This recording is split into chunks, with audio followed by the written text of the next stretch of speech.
Hola, bona tarda. Comencem setmana i comencem sector de la ciutat en aquesta sèrie que anem construint junts d'un dia menys, un barri més. I comencem el sector de la ciutat que va des de Fora Muralla Pedreres, anirem a Vistalegre Carme, Montilivi i pujarem cap a Palau. Però ens comencem la setmana amb aquest sector de Pedreres fora muralles, que va perquè es feu la idea des dels jardins de la infància, els jardins fora muralles, per tant a prop de la Universitat de Lletres,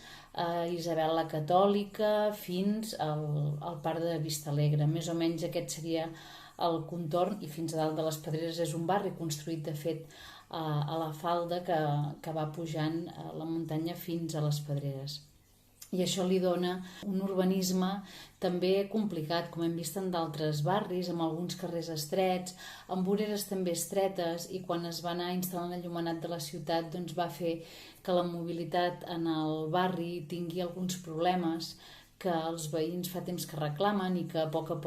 doncs, s'han d'anar resolent. Ja s'ha actuat urbanísticament al carrer Muntanya, al carrer Sol, però és cert doncs, que hem d'anar pujant i anar adaptant aquestes voreres, fent-les més amples i facilitant la mobilitat. També és cert que tenen alguns problemes d'aparcament des de que el barri vell doncs, es va restringir el trànsit, i amb l'arribada de més universitaris doncs és cert que hi ha una sèrie de problemàtiques que s'han d'anar resolent. I també és cert que els veïns i veïnes de fora muralles sovint diuen fora muralles no és fora ciutat,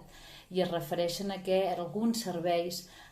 poden ser deficients en manteniment d'espai públic, en neteja. És cert que s'observen aquestes mancances i que per tant s'hauran d'atendre especialment en aquesta zona del barri de les Pedreres fora muralles. I el barri de les Pedreres compta amb un dels millors parcs o pulmons verds de tota la ciutat de Girona, que és el Parc de les Pedreres, amb patrimoni històric com la Torre Alfons XII o una mina d'aigua romana, però sobretot amb un patrimoni natural que jo crec que és un dels eixos vertebradors o un dels punts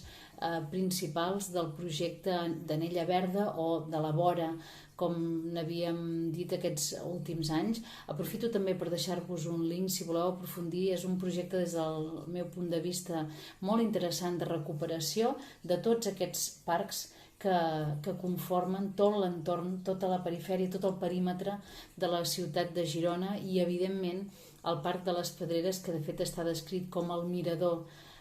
natural de Girona, és com us deia, un d'aquests eixos fonamentals. Us deixo aquest link i us deixo també imatges de l'incendi que va patir el Parc de les Pedreres l'any 2015.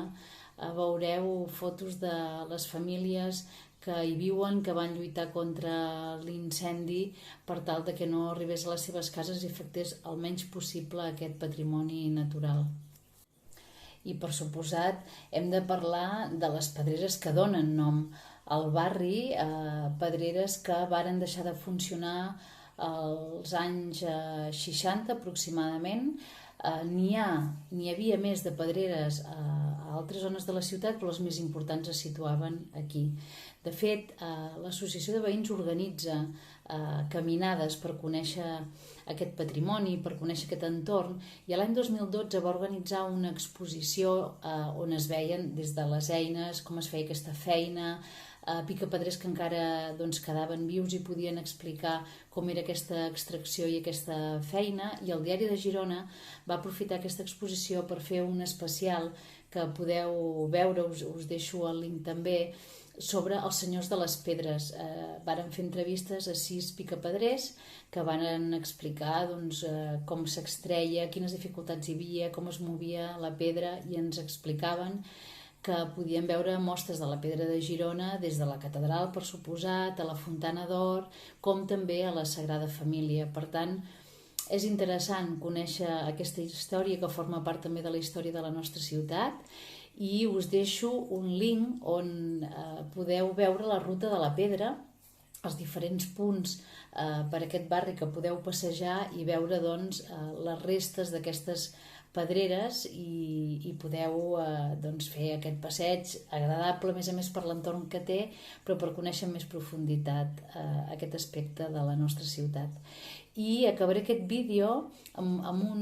petit, no és ni documental, és un petit vídeo també d'1 minut i mig que va projectar precisament l'Associació de Veïns en aquesta exposició del 2012, que em sembla interessant i una bona manera d'acabar aquest repàs del barri de Pedreres fora muralles.